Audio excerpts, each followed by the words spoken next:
myself Chetan Pal. I'm a second year BMS student. Welcome to our channel Simplified Ayurveda. पिछले video में हमने देखा परिभाषा शारीर, जिसमें हमने पढ़ा ह्यूमन बॉडी से रिलेटेड कुछ टर्म्स और उनकी डेफिनेशन और साथ में उनके नंबर्स पढ़े थे। अब हम पढ़ने वाले हैं रचना शारीर का very important chapter, that is गर्भ शारीर। हम जानते हैं रिप्रोडक्शन से कंटिन्यूटी ऑफ लाइफ मेंटेन रहती है, स्पीशीज आगे बढ़ती है, specific traits generation to generation pass on होती रहती है, इवोल्यूशन होता है, which is very important for the survival of human life. So study related to it is important. Garbha Shariram, that includes study of process like fertilization, development of embryo, growth of fetus, parturition, etc.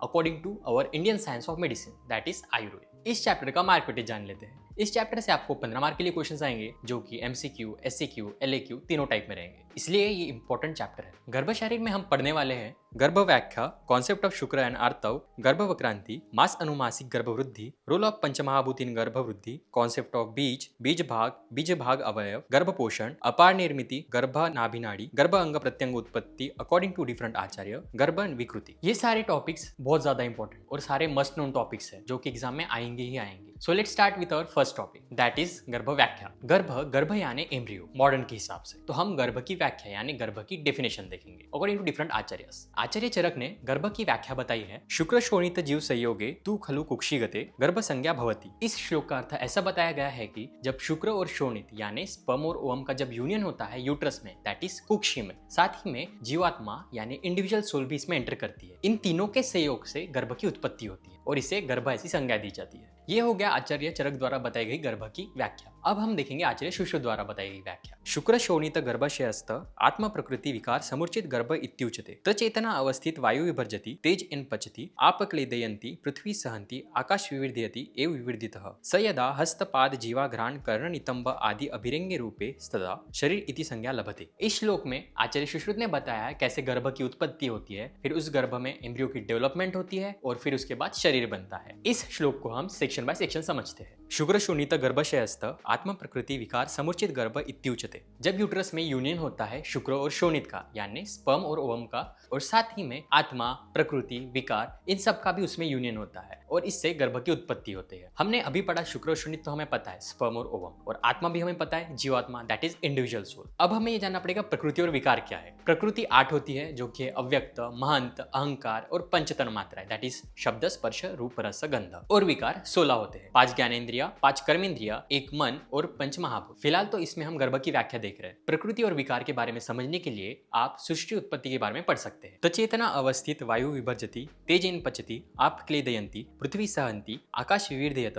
एव विवर्धितः। जब शुक्र और शोणित के union से गर्भ बन गया, उस गर्भ पर पंचमहाभूत यानी 5 एलिमेंट्स अपनी बेसिक प्रॉपर्टीज से एक्ट करेंगे, जैसे कि वायु विभाजन करेगा यानी सेलुलर डिवीजन करेगा, तेज पाचन करेगा, digestive processes like heat processing required heat देगा, आप क्लेदन करेगा यानी मॉइस्चरिंग करेगा, पृथ्वी सहनन करेगी यानी स्ट्रेंथनिंग ऑफ बॉडी यानी बोन्स वगैरह बनाएगी, और आकाश विवर्धन यानी एनलार्जमेंट, जो ऑर्गन्स होते हैं उनको एनलार्ज करेगी। इस तरह से पंचमहाभूत की सहायता से एम्ब्रियो की डेवलपमेंट होगी। स यदा हस्तपाद जीवा घ्राण कर्ण नितंब आदि अभिरंगे रूपे ततस्तदा शरीर इति संज्ञा लभते। पंचमहाभूत की सहायता से जो एम्ब्रियो डेवलपमेंट हुई, उससे हैंड, बटक्स, ईयर, नोज, टंग इत्यादि ऑर्गन्स बनेंगे और जिससे वो शरीर कहलाएगा। तो अभी तक हमने पढ़ा, पहले गर्भ बना, फिर उससे एम्ब्रियो की डेवलपमेंट हुई, फिर उसके बाद में शरीर बना। तो हमने ऑलरेडी ये शरीर उपक्रमी अध्याय में ऑलरेडी पढ़ रखा है। अब हम पढ़ेंगे नेक्स्ट टॉपिक, कॉन्सेप्ट ऑफ शुक्र एंड आर्तव। शुक्र को बीज या वीर्य भी कहा जाता है। शुक्र जो सप्त धातु होते हैं, रस, रक्त, मांस, मेद, अस्थि, मज्जा, शुक्र, उसमें से 7वां है शुक्र। जो पहले के 6 है, रस, रक्त, मांस, मेद, अस्थि, मज्जा, इन सब का सार यानी एसेंस है शुक्र धातु। शुक्र धातु में सभी पंचमहाभूत होते हैं और षड्रस यानी मधुर, अम्ल, लवण, कटु, तिक्त, कषाय, ये सारे रस भी होते हैं। हम फीचर्स ऑफ प्योर शुक्र जान लेते हैं। इसके लिए आचार्य शुश्रुत ने एक श्लोक बताया है, स्फटिकम द्रवम स्निग्धम मधुरम मधुगंधी च शुक्रम इच्छन्ति केचेतु तेल शोधरणीब तथा। ऐसा शुक्र जो स्फटिक हो, स्फटिक यानी व्हाइट रॉक क्रिस्टल जैसे, द्रव हो यानी लिक्विड सा हो, स्निग्ध यानी अनटस लाइक स्लाइटली ऑयली हो, मधुर यानी स्वीट हो, और मधुगंधी यानी हनी सी स्मेल सा हो। ऐसा शुक्र जिसमें ये सारे फीचर्स पाए जाते हैं वो प्योर है और बेस्ट है रिप्रोडक्शन प्रोसेस के लिए, दैट इज गर्भ उत्पत्ति के लिए वो बेस्ट रहेगा। और कुछ का कहना है कि शुक्र ऑयल या हनी की तरह होना चाहिए। अब हम देखेंगे फॉर्मेशन ऑफ शुक्र। हमारे शरीर में कला होती है, कला यानी मेम्ब्रेन्स होती है। इसके बारे में एक कंप्लीट चैप्टर है जो हम आगे जाके पढ़ेंगे। उसमें से एक कला है जो 7वीं कला है, शुक्रधरा कला। ये पूरे हमारे शरीर में होती है। जैसे जैसे कि मिल्क में घी होता है पर दिखाई नहीं देता, उसी प्रकार हमारे पूरे शरीर में शुक्र होता है लेकिन वो विजिबल नहीं रहता। जब वो यूरेथ्रा से बाहर आता है तब वो विजिबल फॉर्म में होता है। अब हम पढ़ेंगे कॉन्सेप्ट ऑफ आर्तो। आर्तो के सिनोनिम्स है रज, शोणित, स्त्रीबीज इत्यादि। आर्तो की उत्पत्ति रस धातु से होती है और फीमेल्स में एज ऑफ 12 से लेकर एज ऑफ 50 तक आर्तो फीमेल जेनिटला से फ्लो आउट होते रहता है एज अ मेंस्ट्रुअल ब्लड। इसमें कंफ्यूज नहीं होना है। आर्तो को दो वेज में कंसीडर करना है, आर्तो शोणित दैट इज मेंस्ट्रुअल ब्लड और स्त्रीबीज यानी ओवम। पहले देखते हैं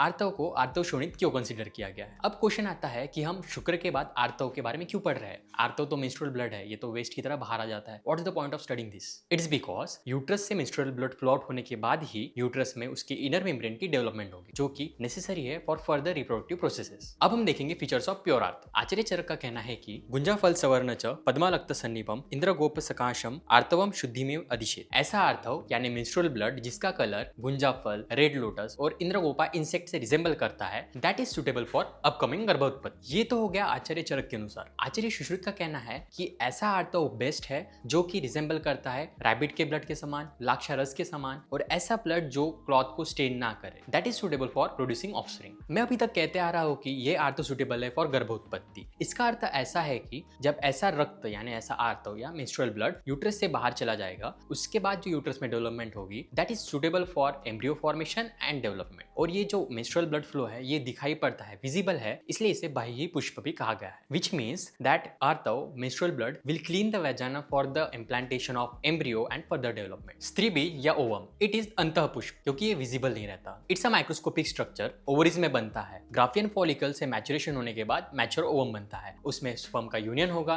फिर फर्टिलाइजेशन होगी, उसके बाद फिर एम्ब्रियो की डेवलपमेंट होगी। पर अगर ओवम में स्पर्म का यूनियन नहीं होता, फर्टिलाइजेशन फेल हो जाती है, तो ये मेंस्ट्रुअल ब्लड के साथ थ्रू आउट हो जाएगा। ये सब हम 10th से पढ़ते आ रहे हैं। अब हम पढ़ेंगे next topic. Before starting third topic हम कुछ कॉन्सेप्ट्स और टर्म्स देख लेते हैं, जैसे गर्भधान। गर्भधान यानी fertilisation. As for conception, males में 25 ईयर्स, फीमेल में 16 ईयर। अगर इससे पहले कॉन्सेप्शन होता है तो there are more chances of immature गर्भ फॉर्मेशन। गर्भधान विधि इन ऋतुकाल ovulation occurs, that is the best time for fertilisation. ऋतुकाल मेंस्ट्रुअल ब्लड फ्लो के बाद 12 से 16 दिन का ड्यूरेशन होता है। अब चलते हैं नेक्स्ट टॉपिक की ओर, दैट इज गर्भवक्रांति और मास अनुमासिक गर्भवृद्धि। गर्भवक्रांति एक संस्कृत टर्म है जिसका मीनिंग है एम्ब्रियोनिक डेवलपमेंट, जो हम मॉडर्न में पढ़ते आ रहे हैं। The whole process of development of embryo from two cell stage to foetus formation is called as गर्भवक्रांति। मास अनुमासिक गर्भवृद्धि, इसमें हम देखेंगे कि 9 मंथ में कैसे गर्भ में डेवलपमेंट होती है। आचार्य सुश्रुत ने इसे श्लोक के द्वारा बताया है। हम एक बाय एक सभी मंथ के श्लोक देखेंगे और उनको समझेंगे। फर्स्ट मंथ प्रथम मास, प्रथम मासे कलल जायते। इस मंथ में कलल का फॉर्मेशन होगा, दैट इज मोरुला फॉर्मेशन। इसमें ज्यादा कुछ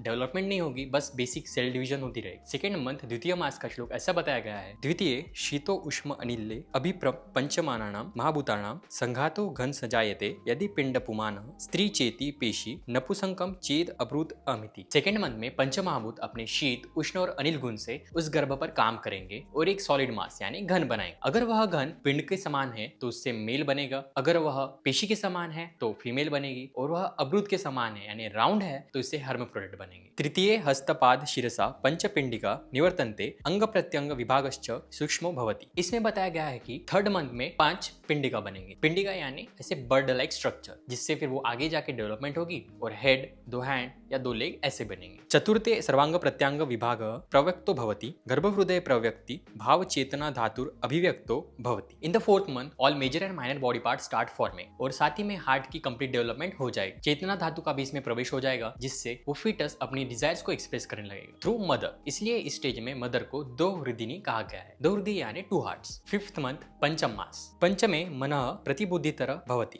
according to Sushruta fifth month में माइंड क्लियरली मैनिफेस्ट हो जाता है। सिक्स्थ मंथ षष्ठम मास, श्लोक बताया है षष्ठी बुद्धि। इसमें सुश्रुत ने बताया है कि वो फीटस है उसमें बुद्धि आएगी यानी इंटेलेक्ट आएगी। सप्तम मास यानी 7th मंथ, सप्तमे सर्वांग प्रत्यांग विभाग प्रव्यक्त कर। In the 7th month all the body parts get differentiated rapidly, जो धातु है वो ग्रो होंगे और डेवलप होंगे। 8th मंथ अष्टम मास, अष्टमे अस्थिरी भवत्योज। In 8th month ojas keep shifting from mother to foetus side and vice versa. तो ऐसा कहा जाता है कि in some cases child born in 8th month has less chance of survival. नवम मास 9th मंथ, नवम दशम एकादशम द्वादशम अन्यथा अस्मिन जायते अतो अन्यथा विकारी भवति। इसमें ऐसा बताया गया है कि 9th month, 10th month, 11th month और 12th मंथ, इन मंथ्स के पीरियड में अगर पार्चुरेशन होता है, बेबी का बर्थ होता है, तो वो सेफ रहेगा, और अगर इससे भी ज्यादा ड्यूरेशन लगता है तो ऐसा माना जाता है कि उसमें विकार होंगे, एबनॉर्मेलिटीज होंगे, इसलिए उस फीटस को रिमूव कर देना चाहिए। तो ये था 9th मंथ डेवलपमेंट ऑफ गर्भ अकॉर्डिंग टू आचार्य शुश्रुत। अब हम इसी को एक शॉर्ट टेबल फॉर्म में याद करते हैं। फर्स्ट मंथ में कलल बनेगा, that is morula formation. Second month में महाभूतास से घन बनेगा,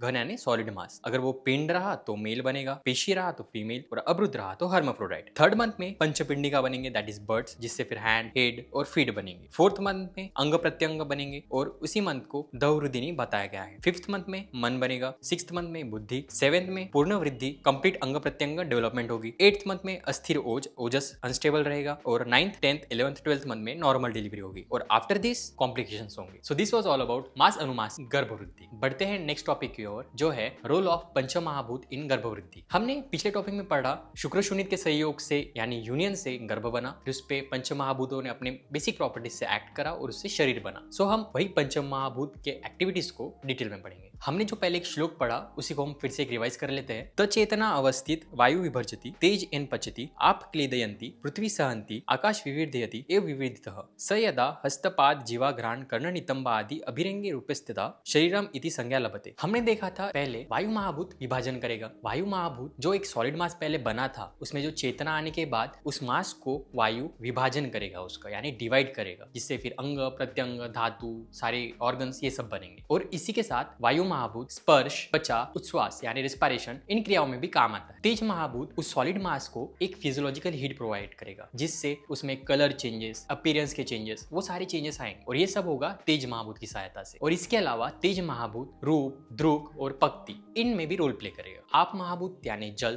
तो जब उस सॉलिड मास पर हीट प्रोसेसिंग होती रहेगी तो चांसेस उसमें डिहाइड्रेशन होने के, ड्राइनेस होने के, तब जल उस पर मॉइस्चरिंग करेगा। और इसी के साथ जल महाभूत रस, जीवा और क्लेद में रोल प्ले करेगा। पृथ्वी महाभूत पृथ्वी सहंती, पृथ्वी महाभूत बॉडी में उस सॉलिड मास में सहन कराएगी, हार्डनेस प्रोवाइड कराएगी, अंग प्रत्यंग फॉर्मेशन में हेल्प करेगी, बोन फॉर्मेशन में हेल्प करेगी। एंड अपार्ट फ्रॉम दिस गंध, घ्राण और अस्थि, इनमें भी रोल प्ले करेगी। आकाश आकाश विविधयति यानी आकाश महाभूत, आकाश महाभूत उस सॉलिड मास में हॉलो स्पेसेस बनाएगा, कैविटीज बनाएगा ऑर्गन्स के लिए। जो ऑर्गन्स के अंदर हॉलो स्पेसेस होती है वो निर्माण करेगा, और जो आर्टरीज, वेन्स, वेसल्स, उनमें जो कैविटीज होती है वो आकाश महाभूत बनाएगा। शब्द, खानी, विविधता में और श्रोत रोल प्ले करेगा। सो इसी के साथ हमारा ये टॉपिक खत्म होता है। बचे हुए टॉपिक्स हम नेक्स्ट वीडियो में कवर अप करेंगे। Thank you for watching this video. Stay healthy and keep simplifying.